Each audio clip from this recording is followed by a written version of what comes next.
School पढ्दा क्या back बेन्चरलाई चाहिँ सरहरूले एकदमै नमन पराइदिने क्या। किन हो त्यो चाहिँ मलाई पनि थाहा भएन, तर सरहरूले लास्टै नमन पराइदिने।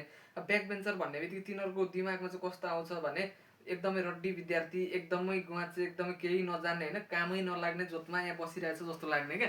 तर ब्याक बेन्चर चाहिँ किन पछाडि बसेको त, त्यसले आफ्नो चोइसमा त्यसले पछाडि बसेको। जस्तै कि अब पछाडि बस्यो भने फाइदा के छ त नि, पछाडि बसेर होइन तिमीहरू सबैले त्यसले हेर्न पायो क्या, सबैले के गर्छ कसो गर्छ, के खाले स्ट्राटेजी युज गर्छ, त्यसले अगाडि बसेकोले चाहिँ कस्तो खाले क्वेसन सोध्ने के गर्छ होइन। अनि त्यो पछाडि बसेकोले एउटा केही नगरी पनि त्योसँग चाहिँ सबै किसिमको फर्स्ट सेकेन्ड थर्ड विद्यार्थी सबै किसिमको ज्ञान हुन्छ क्या, तिमीहरूले दिमाग लाउने त्यसले फ्रीमा सिक्ने।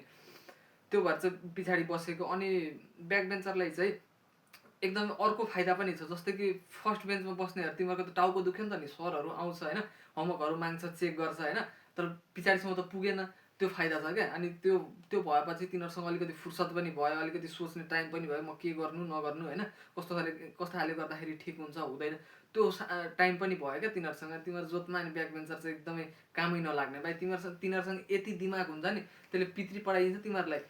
जस्तो खाले पनि तिनीहरूले भनौँ न सोल्भै गर्न नसक्ने प्रब्लमहरू पनि तिनीहरूलाई भन्नुपर्छ, तिनीहरूले सोल्भ गरिदिन्छ क्या, त्यतिसम्म चाहिँ तिनीहरूको पावर हुन्छ। तर त्यही ब्याक बेन्चरलाई चाहिँ मान्छेले जोतको भनेर हुन्छ क्या, अलिकति कामै नलाग्ने होइन, लद्दु भएर पछाडि त्यस्तो होइन, तिनीहरूको त्यो आफ्नो चोइस हो क्या। त्यो पछाडि बस्नु पछाडि चाहिँ अलिकति शान्त पनि हुन्छ नि त नि, टाउको दुखायो भने स्ट्रेस भएन केहीको होइन, अलिकति फ्रेस हुन पाए पछाडि बसेपछि होइन, अलिक भोक लागेपछि पुरै फ्रिली खान पाए होइन, त्यो छ क्या पछाडि बसेपछि फाइदा। अनि तिमीहरू त्यत्तिकै त्यो भन्न मिल्दैन क्या। ब्याक बेन्चर भनेको लास्टै हो, तिनीहरूसँग दिमाग पनि नि एक किसिमले फर्स्ट विद्यार्थीभन्दा ज्यादा हुन्छ क्या त्योसँग दिमाग।